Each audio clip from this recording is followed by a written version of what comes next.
Muito bem, pessoal do YouTube. Hoje eu estou aqui para gravar mais um vídeo e dessa vez vai ser sobre ferramentas de corte. Então eu separei aqui alguns alicates que têm a função de corte.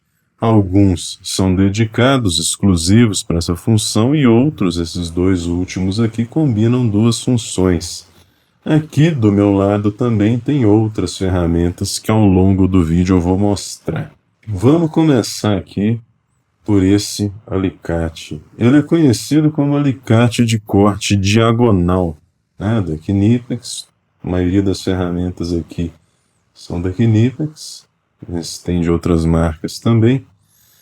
E o que esse alicate aqui tem de interessante? Bom, o alicate de corte diagonal é uma ferramenta básica, né, de corte. Esse alicate aqui, que é o modelo 74-22-200, ele tem um ângulo. Parece que o alicate veio torto, né? Será que durante um transporte alguma coisa muito pesada caiu nele? Porque entortar isso aqui não é fácil, né? Na verdade, ele é torto assim para a gente poder conseguir fazer cortes muito rentes a uma superfície.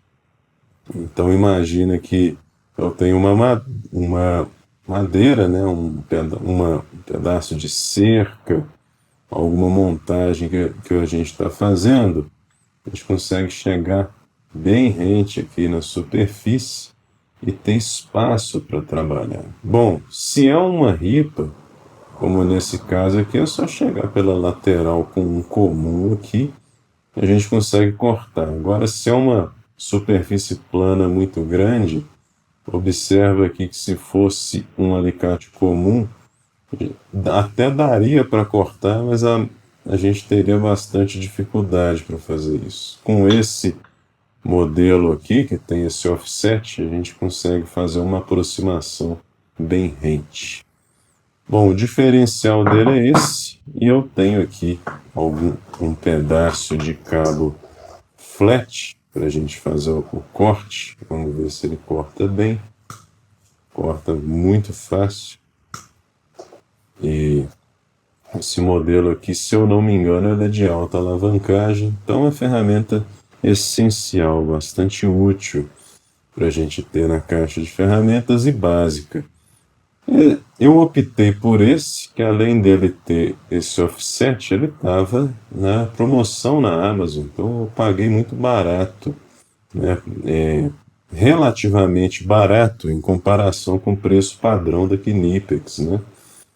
Peguei ele na Black Friday, é a minha ferramenta mais recente.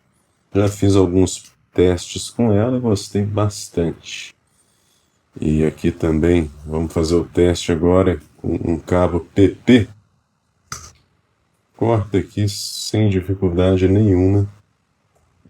E um pedaço de cabo de aço, né? Essa não é a ferramenta ideal para cortar cabo de aço, mas ele corta numa boa. Não tão numa boa assim, a gente tem que pôr um pouquinho mais de força. Vamos continuar então. Agora vamos partir, aproveitar que eu já estou com cabo de aço na mão. Essa é uma outra ferramenta de corte e é um alicate específico para cortar cabos de aço. Também aqui, né, da Knipex.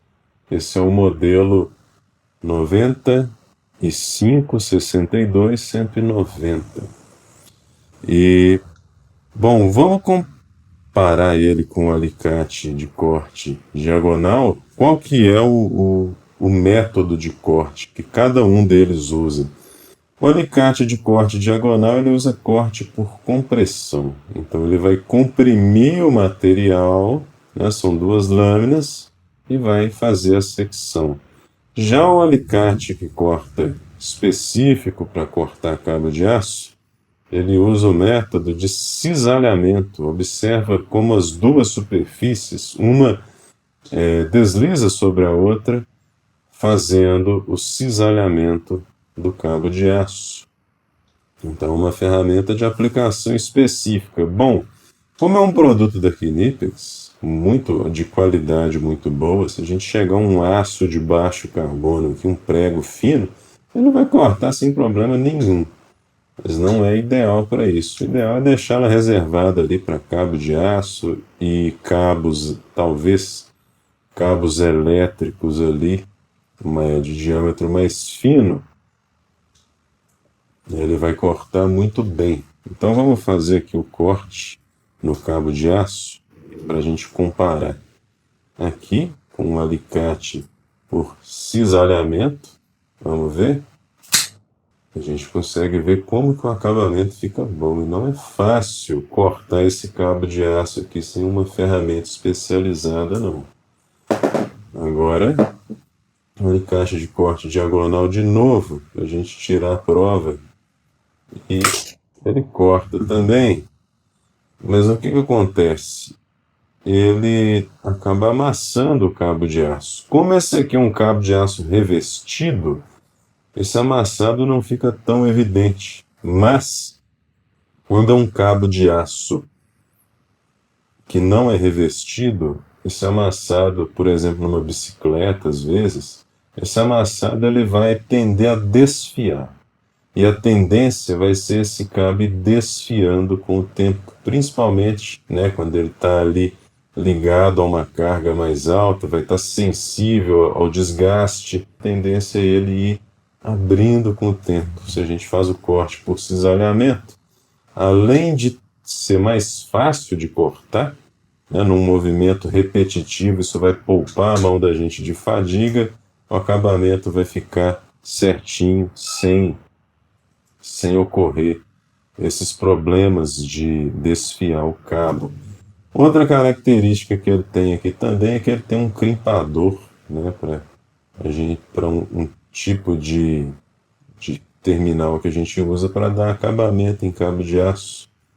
Ele tem dois crimpadores aqui e uma travinha, que como ele tem uma mola interna, essa travinha ajuda a manter ele fechado. Ele não fica completamente fechado, né? O ideal seria se ele ficasse assim, completamente fechado. Ele abre um pouco, mas não é nada que vai incomodar, né? Eu gosto muito dessa ferramenta aqui, e porque eu gosto de usar cabos de aço nos projetos que eu faço. Eu já fiz um toldo retrátil, já fiz um varal aqui para minha casa, já fiz cerca, já usei máquinas, até um equipamento de levantar peso, né, de fazer atividade física, eu também já consertei usando esse alicate aqui. Para quem tem bicicleta, então, deve ser muito bom. Existe uma versão mais simples dele também. Essa aqui é a versão mais sofisticada, mais robusta. Tem a versão com cabo mais simples e tem uma outra versão. Eu acho que eu vou encerrar esse vídeo por aqui e aí eu vou fazer um novo vídeo continuando essa exploração das outras ferramentas. Eu acho que dividir em vídeos mais curtos fica mais interessante aqui para o YouTube, né? Quando o vídeo começa a ficar longo demais, pouquíssimas pessoas assistem. Então, eu vou ficando por aqui, né? Colocar as ferramentas aqui. A gente continua num próximo vídeo. Se você gostou, pode deixar um like, se inscrever no canal, para você ficar de olho nos próximos vídeos. E com isso eu vou me despedir. Um grande abraço e até o próximo vídeo.